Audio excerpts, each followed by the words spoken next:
over there. Now, SK Gaming are one of the oldest esports organizations in the world, in history.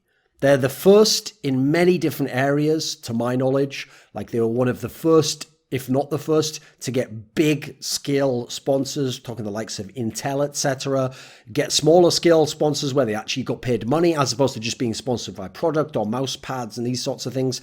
They were one of the first to pay real salaries to players. They were one of the first to have contract buyouts. In Counter-Strike, famously, they transferred star in-game leader Element from their team to NOA in 2004.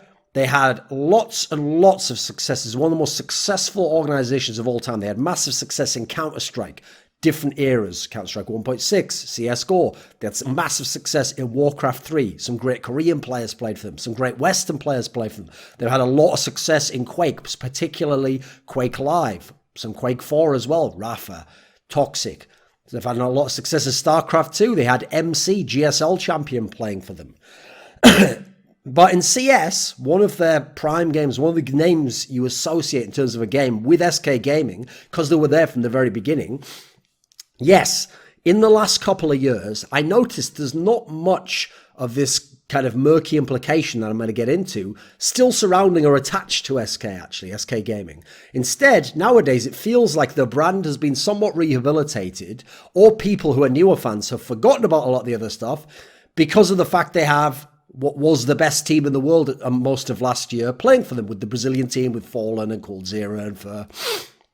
So having this team has brought a whole new fan base, and now they're winning so much and they're successful, and you don't see these comments anymore. But before they got the former Luminosity squad, you would oftentimes see, even we're talking like 2015, 2016, on Reddit or on Twitter or on HLTV or different places where you talk about Counter-Strike, you would hear that when people talked about SK Gaming as an organization, they would mention quite heinous claims. Like, they would say that they're liars, or that they're scum, or they're cheats, or they're thieves even, and they would even link to stories or imply that SK had stolen money from players, or not honored contracts, or not delivered on their part of a deal and tricked a player in some way. And this was continuing, as I say, even to 2016, even though a lot of these stories actually go back sometimes over a decade, sometimes half a decade, and none of them were actually in recent history, to my knowledge. A very famous example, which is often cited with good reason, is Heaton and Potty were two legendary Counter-Strike players, two of the greatest winners in Counter-Strike history. And they helped to build the SK brand in Counter-Strike with the SK Sweden team, which was incredibly dominant in 2003 and won many championships, made a lot of medal placing finishes with SK Gaming. And so since they were so iconically connected with the SK brand, when they left SK Gaming in the beginning of 2005 and they revitalized, revived, resurrected the NIP brand, funnily enough, that would die off again, and it would be brought like third time for CSGO, when they brought back the NIP brand, but this time as a real company with full sponsorship, etc. They did an interview with Fragbite, which was the main Counter-Strike website for Swedish Counter-Strike. And in this video interview, which if I can find it, I'll link it, but I think it might only be on their player, they say that SK Gaming like stole money from them or didn't pay all the money that was owed to them from when they were in SK just a few months earlier in late 2004. They said this there, and ever since then, I've seen people link to that and claim, well, you know, these legends of the game had money stolen from them. They were in SK. Look at all this happened. Now, here's what people don't mention. And I notice, actually, I haven't seen either of those players reference this much since then or ever give any specifics, which is interesting. Now, I actually investigated this matter myself because at the time, not at the time that interview came out, but at the time that I saw people referencing this again and again, I was actually working in SK, where I worked for about 2.5 years, I think it was, from late 2009 to almost the middle of 2012. So when I was working for them, not to write a story or anything, I investigated because I wanted to know, is this really what's going on? I didn't just investigate within the SK org, but I did investigate within the SK org. And when I asked people like BDS, Andreas Thorstensen, a legendary figure who created Geek Boys, Geek Player, Frag or Die, was obviously integral in the SK brand. I asked him privately. He confirmed to me a story that I'll relate to in a second. When I asked the Slash in an actual on-camera interview, he said all the money was played to all the players we've had in history, including Heaton and Potty. Now, here's the story I was told by people at SK, in which I was able to talk to people who have left SK since, or who are no longer in the company, and have had verified again. So this is all my information that I've researched. I was told what happened was the players had a very different sense of what it meant to be stolen from or to not be given what they were owed. And so they're actually playing semantic games with this scenario. Because, for example, they told me, in the case of the particular SK players we're talking about, SK's team used to get given equipment by the SK org, like, for example, at the time it used to be very popular to get what are called mini PCs, shuttle PCs. It's like basically a PC that could play a game like Counter-Strike, but it's about like the size of a shoebox. And the whole point of having this, and why it was very beneficial to have one, is that then when you went to the biggest tournaments in the world, which at the time in Counter-Strike were the CPLs, the Cyber Athlete Professional League in Dallas, Texas, well, that was a tournament that didn't have a tournament area where you could warm up and you could play all the time. You just went to the tournament area when you played your games. If you wanted to warm up, you had to go to the BYOC, the bring your own computer area, and have your own space paid for, and then you would play and practice there. So the best teams, especially teams like SK from Europe, needed these PCs to go there. So SK, being a team that was capable of getting big sponsorships, got this shuttle company, or I think that was the name of the company, this brand, to give them shuttle PCs, which they then gave to their players. And it was within the contract of SK players that if you got equipment from an SK sponsor, that was for the duration of your time playing with SK Gaming. If SK Gaming, the org, asked you to give that equipment back, you were obliged to do so in your contract. Now, when these players left SK, and when other players left SK, in fact, also, I was told that what happened was some of them said, I don't want to give back this mini PC, this shuttle, it's really good, like I like it. And some of them were told, okay, you can keep the mini PC or the shuttle, but we'll do you a deal, basically. So instead of giving it back to us, right, we owe you whatever. Let's say your last payment, let's say it's $1,000 or $500. We'll say we'll take, I mean, let's say the cost price of the PC was $500 or $1,000 at the time. We'll take half of that. So we'll give you a deal. We'll give you it for half off. You give us $250 or $500. Essentially, we'll just not pay you that.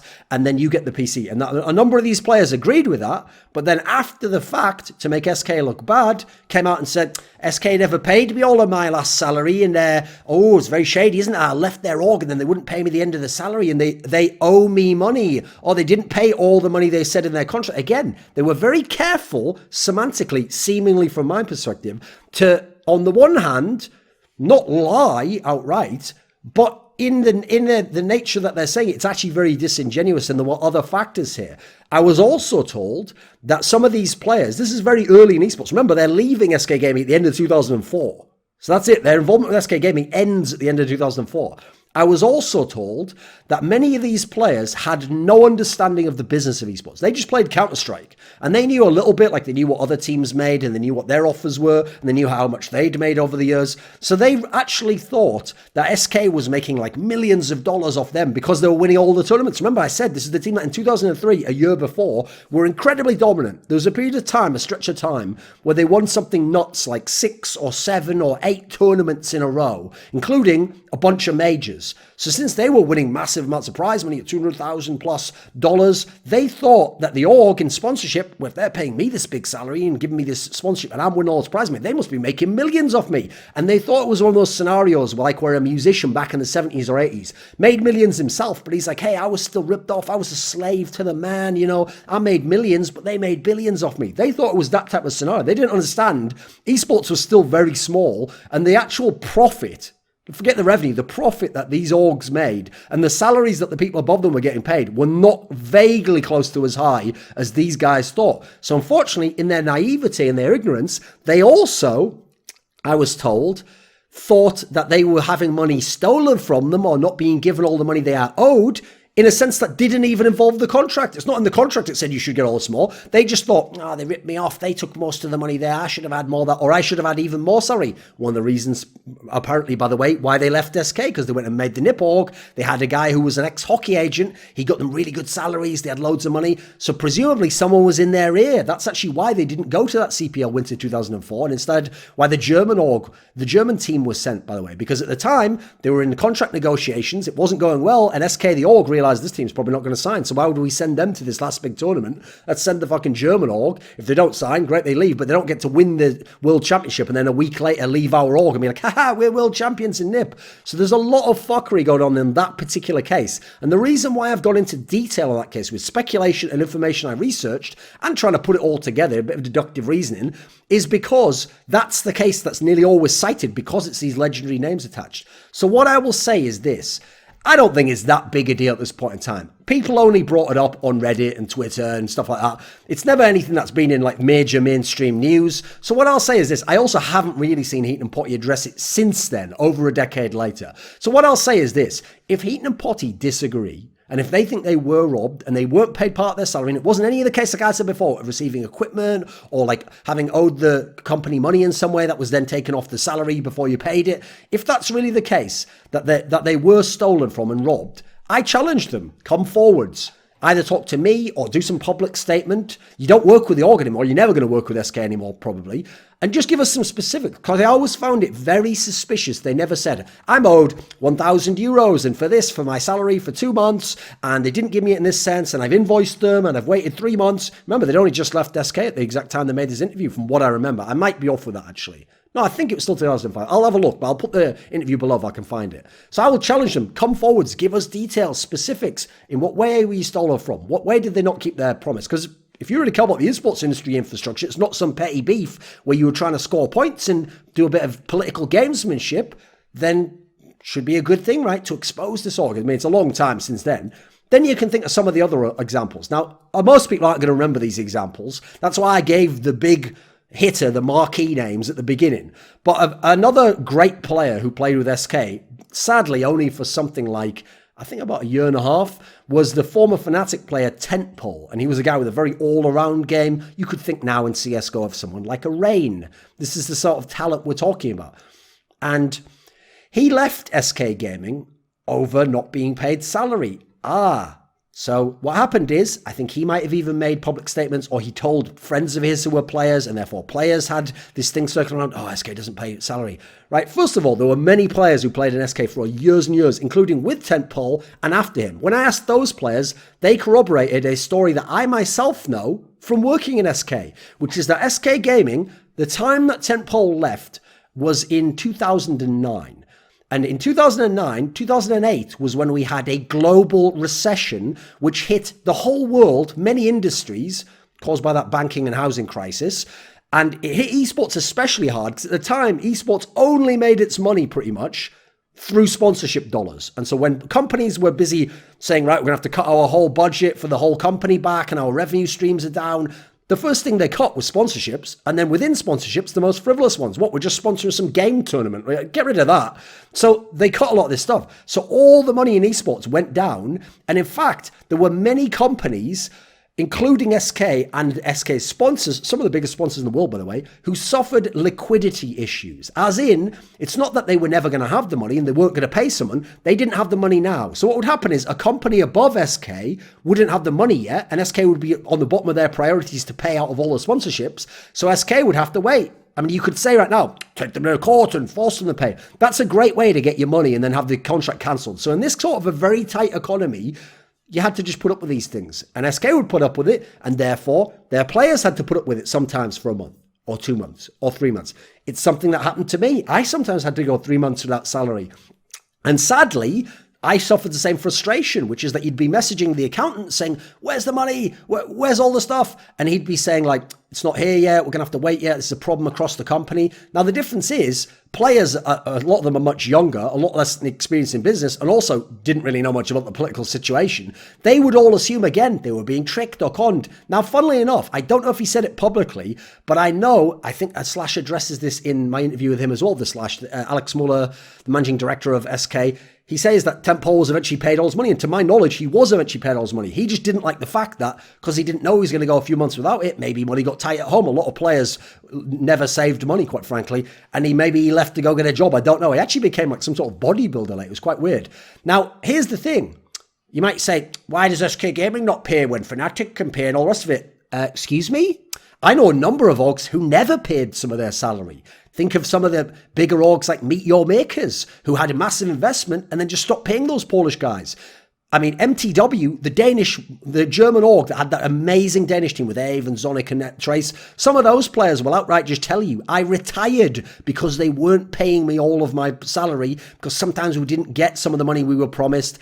Actually, some other orgs, I won't throw all of them under the bus. Some of these are ones that are already out there, and most of these are defunct ones. There's some current orgs that still exist that now have amazing financials who also had problems paying people's salary. But in a liquidity sense, you always get paid, it's just you get paid late. And yes, it might be later than it says in the contract, but in this scenario, when we're talking about getting paid $1,000 a month, no one's taken anyone to court over that, I'm afraid. There's too many people who are young kids who've seen movies and think you take everyone to court if you're in the right and they're in the wrong. You don't in the real world. Sometimes it's not worth your time, your effort, or your money to do so. You try to find an amicable way to resolve it. If you eventually get paid, you grumble a bit, but you just get on with it. There was also a famous example. I think it was the Korean player Sweet for Warcraft 3, who, I mean, this is ridiculous if I can remember this, but I think he might have been a night elf.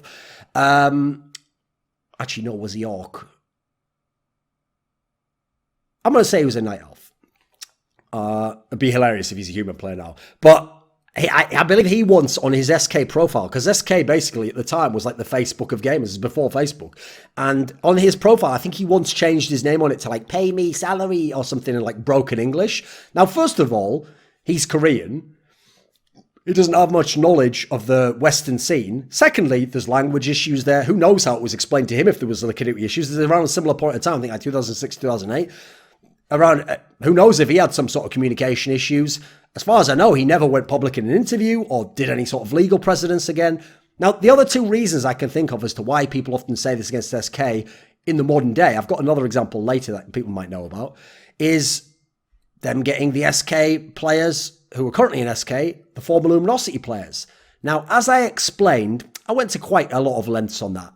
In those two videos I did, 1, 2, about Fallen and the Luminosity players and the fact that they hadn't quite gone to SK yet, but they were contracted to SK. And I told you, they're probably going to end up in SK, even though they were saying, no, we love Luminosity. It's a family. We made a mistake. We want to go back. This will not stand. SK are liars.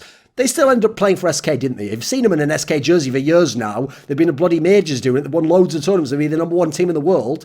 As I said in those videos, there was a lot of fuckery. Like, what people don't know in that scenario is some players in Luminosity wanted to stay. Some of them didn't. Some of them were the ones who architected the whole deal and who wanted to go the whole time, and who actually the whole time behind the scenes were going, don't listen to this fucking guy. We still want to come. We want to go to SK. We don't want to stay in Luminosity. So, again, political gamesmanship caused SK's reputation to take a hit. And as I explained in those videos, and I was never shown any counter evidence, SK was entirely within their rights to go ahead and do what they did. Then you might consider, how did they get the Brazilian players? Well, remember, they kicked that Danish team that was like Pimp and Fries and these guys.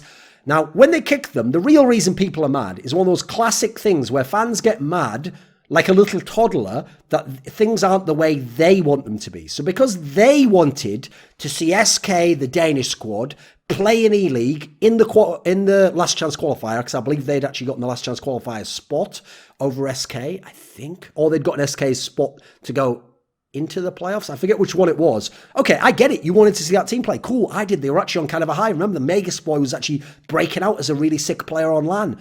That's irrelevant, though, as to whether or not SK was within their rights to have someone under contract, say, I'm releasing you from your contract, I've fulfilled all the details of the contract, and I'm signing a new set of players. And remember, it wasn't SK that got these players kicked out of E-League. That was actually E-League's ruling. Now, I actually agree with E-League's ruling, if you know the situation behind that whole scenario as well. But in this case, I don't think SK did anything wrong. You might not like it, sure. I would like things to be different as well. I'd like Shock's Existence to play together. Hasn't happened yet, though, so it doesn't really matter. I wouldn't go saying, G2, you are illegal and scumbag liar thieves because you will not put Existence with Shock's. No, they're well within their rights. Now, there is another famous issue, which is to do with contract issues, whether SK honours contracts with the players they've signed. And there's a very famous example that, again, caused a lot of dirt to be thrown on SK's name, connected already with this past history and track record where people thought they'd conned, eaten and potty legends of the game out of money, which is that in 2010, SK got the player Gux, a very skilled Swedish player who the year before had been in Fnatic, and they had been the best team in the world. They had won a massive amount of prize money, many, many tournaments. They'd even won a major, and they'd been one of the great teams of all time. And at the end of the year, he'd had a dispute with Fnatic, and he'd been kicked from the team. And when he was kicked, a couple of months later, it was like around March or February of 2010, he came to SK Gaming, the main rival of Fnatic, two top Swedish teams, and he joined this team and he became the star player of SK Gaming. He was actually a very good player at SK. He actually developed into even more of like a carry player, because before he did Get Right in Forest with him. Now, he was playing like a stud. If you ever remember the Arbalest Best of 4 tournament, this guy was really playing some big-time Counter-Strike. They also had their like iOS Final Four, I think it was, they beat Fnatic in, or the WCG qualifier, one of them, and he was becoming a star again. And in fact, as a result, he went back to Fnatic, something like, it would be after I think it was in the summer, I think it was in July of that year. It was, let me think, I believe it was after ESWC, because ESWC was where the Fnatic, who had Threat at the time as their replacement for Gox, went out in, I think it was the first round of the playoffs to Na'Vi and got rocked. So as a result, they thought, our team isn't number one anymore. Gox is doing really well in SK, who's a top 5 team. Na'Vi's just come along this year and is blowing the doors of everyone. Let's get the old band back together. Let's get Gox back in our team. So this is where what happened was Gox left SK. He just announced, I'm leaving, even though he was contracted to SK. And then he went to Fnatic. And so I was the editor-in-chief at the time. Alex Muller came to me. He gave me all the information, a dossier with all the stuff. I researched it all. I checked it all out. And then I wrote an article that I'll link below, which explained the details behind Gox leaving and why there was fuckery on all sides. And any way Fnatic tried to play it, they were being disingenuous and dishonest with the information. Because Gox and Fnatic, to make SK look bad, wanted things both ways, like this. They wanted Gox to be paid the salary he was owed when he was in SK. And they said that if you don't, you've stolen his salary. But at the same time, Gox and Fnatic wanted to claim that because Gox had never signed and sent his contract into SK, that he wasn't actually under contract with SK and therefore was free to leave and join Fnatic with no buyout and without honouring the length of his contract. And it turned out Gox had purposely never sent the contract in because in the back of his mind, he maybe thought of this contingency that if I play really well in SK, maybe they'll ask me to come back to Fnatic. And funnily enough, at the time I released that article, everyone just said it's just hearsay. We can't ever know, because there was a lot of information where there was emails and calls where Gox said, yeah, I'll send the contract in a week. And then what would happen is he wouldn't and people would forget about it. And then he got away with it. Well, actually, funnily enough, later on, we actually found some evidence where we have a photo of the signed contract with Gox's name on it. So actually, it was a lie. Now, here's the thing. SK even told me this. We're happy to go either way. Either Gox goes ahead and says, I didn't sign the contract. I was never contracted to SK. Therefore, I'm not owed anything and I will leave without a buyout. Or, they said this, and it was in the article, or he can sign with SK now, and we will pay him all his salary, but then Fnatic must pay a buyout, and then he can go to Fnatic. They actually made that the scenario. They said if he wants to go, he can go, but it has to be one or the other. They chose to have neither, but claim both at the same time. Now, another scenario like this was in 2011, they got the player Dennis, the player who now plays in NIP, who was formerly in Fnatic in CSGO. They got Dennis, who at the time wasn't a very well-known player outside of Sweden, and they brought him in to replace Alan, who was sick at the time.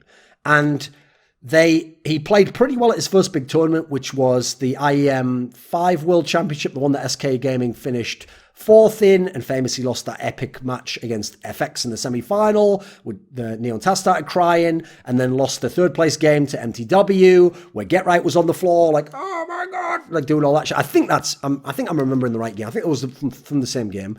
And what happened is, because he played pretty well, and he was AWPing in this match, in this tournament, afterwards, they gave him some sort of like a temporary contract or something, and they planned to use him. But then the problem is, they got a chance. This is the year after the whole Fnatic thing with Gox. They got a chance themselves to both upgrade a position by getting Delpan, who at the time was the best Swedish AWPer and one of the best AWPers in the world, who was in Fnatic, and who in Fnatic had actually been able to win the IEM 5 European Championship, which was a big deal at the time. And also, they were going to get him in the same fashion that Gox went to Fnatic. They were going to pay Fnatic back by, oh, you took a player from us and who was under contract, right? We'll take Delpan from you then. And if you want to take us to court over it, you can go do it. So they took Delpan in a scenario where Fnatic was like, but he's our player. Yeah, as some sort of a payback, I would speculate personally, wouldn't claim to speak for SK. And that was a bit of fuckery. But because SK was less popular and in history had been less successful in those latter years than Fnatic, Fnatic was the golden boy org with Khan and Forest. I mean, Forest didn't get over in SK at this time. They were the ones that were called the good guys, and SK were the scumbags, and so it was easy to play out. And in both scenarios, SK were the ones that were told that they're the bad guys and they'd done something wrong. Beyond that, there was often scenarios like when SK took Crystal and Face later on in 2009, after Delpan had left, took them from H2K, which is like the third best Swedish team, arguably bordering on second best at that point in time. They took those players. Now again, in all these cases, no one wants to go to court. So what happens is, they might initially say as an org, this is bullshit, and play like the public game of trying to get the public against them. But in the end, they all make a deal. You give them some money.